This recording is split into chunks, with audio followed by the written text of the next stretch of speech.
औज़ुबिल्लाहिमिनश्शैतानिर्रजीम बिस्मिल्लाहिर्रहमानिर्रहीम। आज हम physics 101 short lecture for final terms record start कर रहे हैं और इंशाल्लाह ये लेक्चर्स आपके लिए यूनिक होंगे। हमारा क्या होगा, इन लेक्चर्स में हम जो डिस्कस करेंगे वो जितने भी हमारे पास short questions and long questions यानी कि थ्योरी रिलेटेड जितने भी होंगे हम वो डिस्कस करेंगे हर लेक्चर से रिलेटेड। और हर वीडियो में हमारे पास हर लेक्चर्स के मुतालिक हम 2 न्यूमेरिकल्स भी अपलोड करेंगे। आप अगर जो भी कोई भी पास्ट पेपर देख लें वर्चुअल यूनिवर्सिटी का फ़िज़िक्स 101 से रिलेटेड, तो उसमें ये जो हमारे पास इक्वेशंस हैं उनको प्रूव करना बहुत ज़्यादा, यानी कि ये हमारे पास हैंडआउट्स में भी हैं, वैसे भी आप देखते हैं।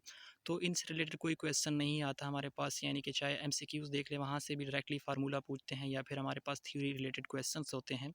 और एक न्यूमेरिकल आता है 5 मार्क्स का, या शॉर्ट में एक छोटा सा यानी कि उसके साथ 2-3 नंबर का न्यूमेरिकल आ जाता है। तो आप क्या करें, अगर जस्ट ये थ्योरी तैयार कर लेते हैं और यानी कि इक्वेशंस प्रूव करना ना ही सीखें, उसका कोई फ़ायदा ही नहीं है। अगर वैसे नॉलेज के लिए सीखना चाहते हैं तो ज़रूर सीखें, लेकिन अगर आप मार्क्स के लिए पढ़ रहे हैं तो आपके लिए थ्योरी एंड प्लस न्यूमेरिकल जो हम डिस्कस करेंगे हर लेक्चर में वही आपके लिए काफ़ी है। तो स्टार्ट करते हैं। और वीडियो स्टार्ट करने से पहले सब दोस्तों से गुजारिश है कि प्लीज़ चैनल को सब्सक्राइब कर दें। बहुत सारे हमारे पास ऐसे हैं बच्चे के जो वीडियो कुछ देखते तो ज़रूर हैं लेकिन चैनल को सब्सक्राइब नहीं करते, तो इसलिए आपसे रिक्वेस्ट है, आपका कुछ यानी कि 1 सेकंड लगेगा सब्सक्राइब करने में और कुछ यानी कि आपका नुकसान नहीं होगा। तो स्टार्ट करते हैं। मैं उर्दू में ही आपको समझाऊंगा, यानी कि इंग्लिश में नहीं पढ़ूंगा, ताकि आपको इजीली समझ आ सके, कंसेप्ट आप गेन करें। ठीक है। Define Coulomb's law. तो कूलम्स लॉ क्या है, इसकी तारीफ़ करें। कूलम एक साइंसदान का नाम था। उन्होंने कहा था कि अगर आप कोई भी 2 चार्जेस ले लें तो वो 2 चार्जेस जो होते हैं वो एक दूसरे पर फोर्स लगाते हैं, फोर्स एग्जर्ट करते हैं। ठीक है। वो फोर्स जो है उन्होंने कहा था अट्रैक्टिव भी हो सकती है या रिपल्सिव भी हो सकती है, यानी कि वो फोर्स एक चार्ज दूसरी चार्ज को उसके ज़रिए खींच भी सकता है और धकेल भी सकता है। फिर उन्होंने कहा कि ये जो फ़ोर्स है ये 2 चीज़ों पे इन्हिसार करता है। एक उन चार्जेस के जो साइज़ है, यानी कि हमारे पास अगर चार्जेस बड़े होंगे तो फ़ोर्स ज़्यादा होगी, अगर चार्जेस छोटे होंगे तो हमारे पास फ़ोर्स कम होगी। तब वो कहता है कि force is directly proportional to the product of the charges, यानी कि हमारे पास अगर प्रोडक्ट चार्ज का ज़्यादा होगा तो फ़ोर्स ज़्यादा होगी, अगर प्रोडक्ट चार्ज का कम होगा तब हमारे पास फ़ोर्स कम होगी। और दूसरा पॉइंट वो कहता है कि उन चार्जेस के दरमियान जो फासला है उसके फ़ोर्स इन्वर्सली प्रोपोर्शनल है, यानी कि हमारे पास क्या है कि अगर उन चार्जेस के दरमियान फ़ासला ज़्यादा होता है तब फ़ोर्स कम होगा, अगर हमारे पास फ़ासला हम कम करें तो फ़ोर्स ज़्यादा हो जाएगी। तो जस्ट इन्होंने यही कंसेप्ट दिया था। ये फार्मूला देख लें, F is equal to 1/4 pi epsilon naught Q1 Q2 over R square. तो ये इसका फार्मूला आप याद रखें। इसी से रिलेटेड हम एक न्यूमेरिकल भी सॉल्व करेंगे। हमने इसके प्रूफ में नहीं जाना, फिर भी मैं बता रहा हूँ कि हमारे पास प्रूफ का कोई फ़ायदा ही नहीं है। हमने क्या करना है, पेपर की तैयारी करनी है। नेक्स्ट देखें, आपके पास चार्ज डेंसिटी टॉपिक है। तो चार्ज डेंसिटी क्या होती है हमारे पास, अगर हम यूनिट एरिया हो सकता है या यूनिट सरफेस या फिर यूनिट वॉल्यूम पर कोई भी इलेक्ट्रिक चार्ज हमारे पास पड़ा हो तो उसको हम किसका नाम देंगे, चार्ज डेंसिटी का नाम देंगे। अब अगर हमारे पास वो डिस्ट्रीब्यूशन जो चार्ज की है वो लीनियर डिस्ट्रीब्यूशन हो, यानी कि हमारे पास चार्ज जो है वो एक हमारे पास लीनियर लाइन पे पड़ी है, यानी कि charge distribute on a line, तब हम इसका फार्मूला लिखेंगे डेल क्यू। डी क्यू का मतलब है very small amount of charge. Lambda जो है हमारे पास कांस्टेंट है फॉर अ लाइन या लीनियर सरफेस, या हमारे पास हम स्ट्रेट लाइन के लिए कह सकते हैं। और डी एस हमारे पास क्या है, ये हमारे पास एक यूनिट सरफेस समझ लें, यूनिट लाइन समझ लें, यूनिट डिस्टेंस समझ लें। इसी तरह फॉर सरफेस चार्ज डिस्ट्रीब्यूशन, अगर हमारे पास चार्ज किसी सरफेस पे डिस्ट्रीब्यूट हो, जैसे कि हमारे पास ये क्या है, डेल क्यू, यानी कि स्मॉल क्वांटिटी ऑफ चार्ज। इसी तरह हमारे पास सिग्मा, इसको हम कहते हैं कांस्टेंट फॉर सरफेस है। और डेल एरिया मतलब कोई भी छोटा सा एरिया, यानी कि टुकड़ा हमारे पास सरफेस का।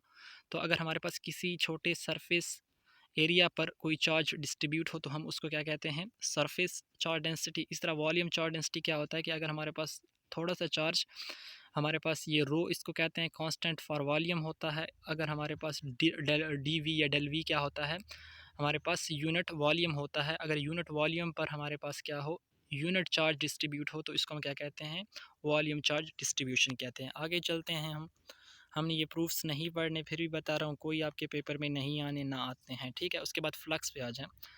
फ्लक्स क्या है हमारे पास, सिंपल सा फ्लक्स हमारे पास एक फील्ड है, एक सरफेस है, उस सरफेस में से जितनी इलेक्ट्रिक फील्ड लाइंस पास होंगी वो क्या होगा, हमारे पास फ्लक्स होगा।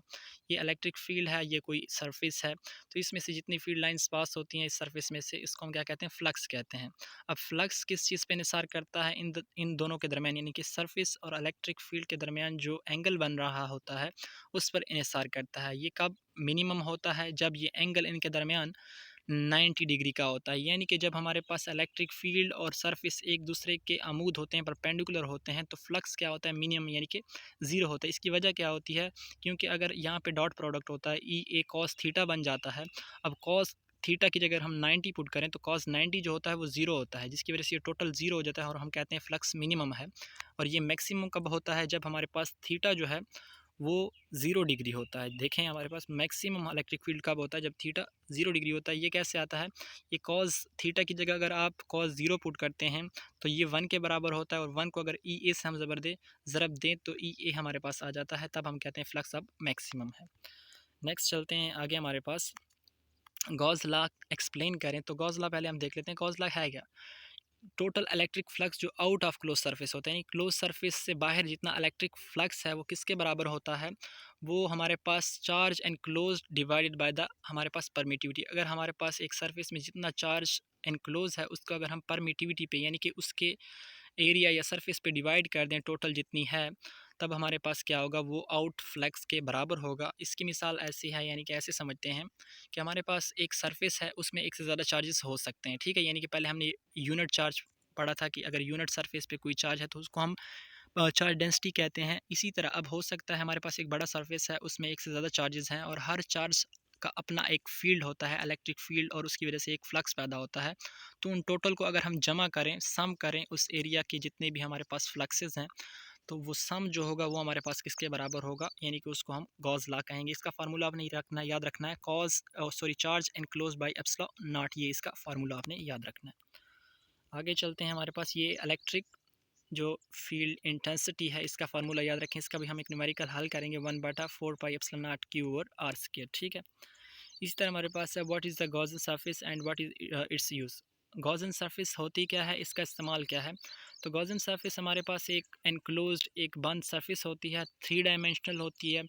यानी कि हमारे पास इसमें इसका फ़ायदा क्या होता है, यह हमारी मदद कैसे करता है, इसके ज़रिए हम क्या करते हैं, फ़्लक्स मालूम करते हैं, मुख्तलिफ फ़ील्ड्स यानी कि मुख्तलिफ वेक्टर फ़ील्ड का फ़्लक्स मालूम करते हैं। देखें जिस तरह ग्रेविटेशन फ़ील्ड का अगर हमने फ़्लक्स मालूम करना है तो गॉसियन सरफेस इस्तेमाल करते हैं। अगर हमने इलेक्ट्रिक फील्ड का फ्लक्स मालूम करना है तब भी गॉसियन सरफेस इस्तेमाल करते हैं।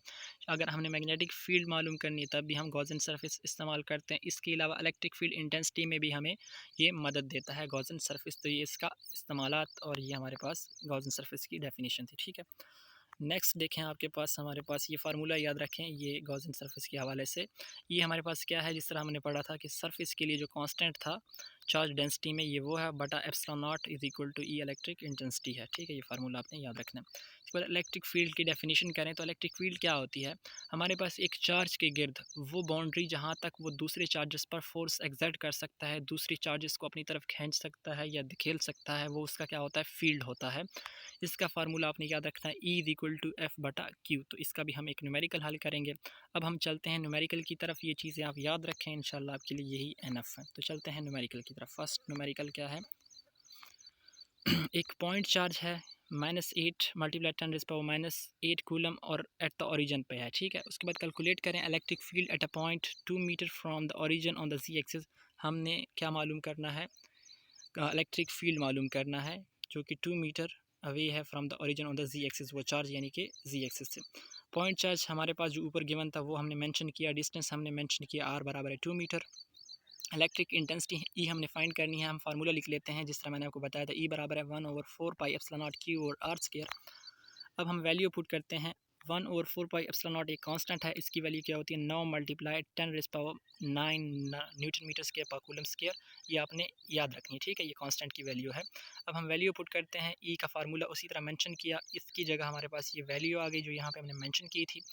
इसी तरह क्यू हमारे पास ऊपर गिवन था, यानी कि ये देखें ये वाली वैल्यू हमने पुट कर दी यहाँ पे, और आर बटा में है, आर की जगह हमने ये वैल्यू यानी कि 2 जो गिवन थी वो पुट कर दी, और ऊपर स्क्वायर है। इसके अलावा हमारे पास ये उन्होंने जी एक्सिस के अलोंग कहा था, तो हमने जी के लिए जो यूनिट वेक्टर होता है वो के होता है, के मेंशन किया। अब अगर हम इसको हल करें तो क्या होगा, हमने 9 को 8 से ज़रब दिया और ये इसके अलावा हमारे पास 2 का मुरब्बा 4 होता है और 10 की क़ुव्वत 9 और -8 को अगर हल करें तो ये हमारे पास इनकी पावर क्या हो जाती है, ऐड हो जाती है, 9 - 8 हो जाता है।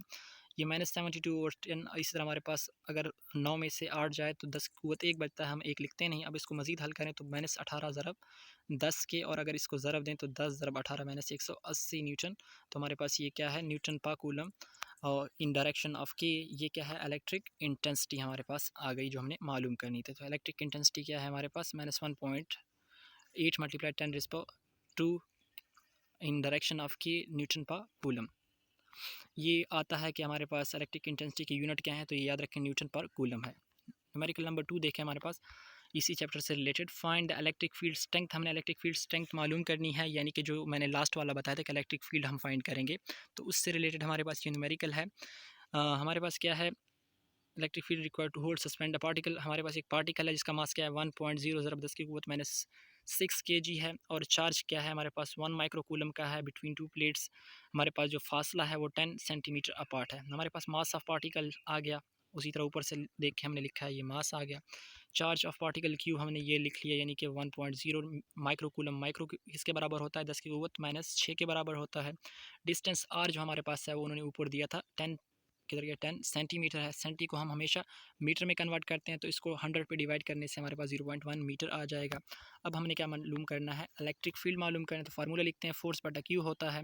फोर्स जो होता है वो mg के बराबर होता है, यानी कि वेट जो होता है वो mg होता है। अब ई हमारे पास क्या बन जाएगा, फोर्स की जगह हम ये mg पुट कर देते हैं, बटा क्यू आ जाएगा। अब वैल्यूज़ पुट करते हैं, तो हमारे पास m की वैल्यू क्या थी, जो ऊपर गिवन थी वो 1.1.0 10 की क़ुव्वत -6, और g की वैल्यू जो होती है वो 9.8 होती है। q की वैल्यू उन्होंने दी थी 1.0 10 की क़ुव्वत -6 दी थी। अगर हम इसको हल करें तो ये इससे कैंसिल, और 9.8 हमारे पास क्या आ जाएगा, इलेक्ट्रिक फील्ड आ जाएगा। ठीक है, ये हो गया।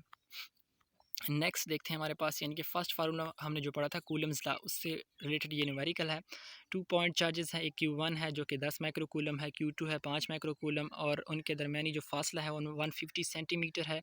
हमने क्या मालूम करना है, कूलम्स फोर्स मालूम करनी है। ठीक है, तो हम चलते हैं न्यूमेरिकल की तरफ। ये हमारे पास पॉइंट चार्ज 1 यानी कि 10 माइक्रोकूलम था, इसको माइक्रो की जगह हमने 10 की क़ुव्वत -6 पुट कर दिया। फिर पॉइंट चार्ज Q2 जो था वो हमारे पास 5 माइक्रोकूलम था, माइक्रो की जगह -6 पुट कर दिया। हमारे पास जो उनके दरमियान फासला था आर, वो 150 सेंटीमीटर था। सेंटीमीटर को ख़त्म करने के लिए 100 पे डिवाइड करते हैं इसको, तो हमारे पास ये 1.5 मीटर रह जाता है। फोर्स हमने मालूम करना है, तो फार्मूला लिख लेते हैं। हमारे पास F = K Q1 Q2 और R स्क्वायर होता है। K की वैल्यू हमारे पास क्या है, 9 × 10⁻9 है। हम वैल्यूज़ पुट करते हैं, 9 × 10⁻9 आ गया। फिर ज़रा Q1 की वैल्यू ऊपर जो गिवन थी वो पुट करेंगे, Q2 की हमारे पास ऊपर वैल्यू वो पुट करेंगे, और R की जगह हमारे पास जो ऊपर गिवन वैल्यूज़ थी वो पुट करेंगे। हमारे पास क्या आंसर आता है, फोर्स का 0.2 न्यूटन आ जाता है। आई होप आपको हमारी वीडियो पसंद आई होगी। इंशाल्लाह नेक्स्ट वीडियो में हम लेक्चर नंबर 24 को कवर करेंगे। Thank you.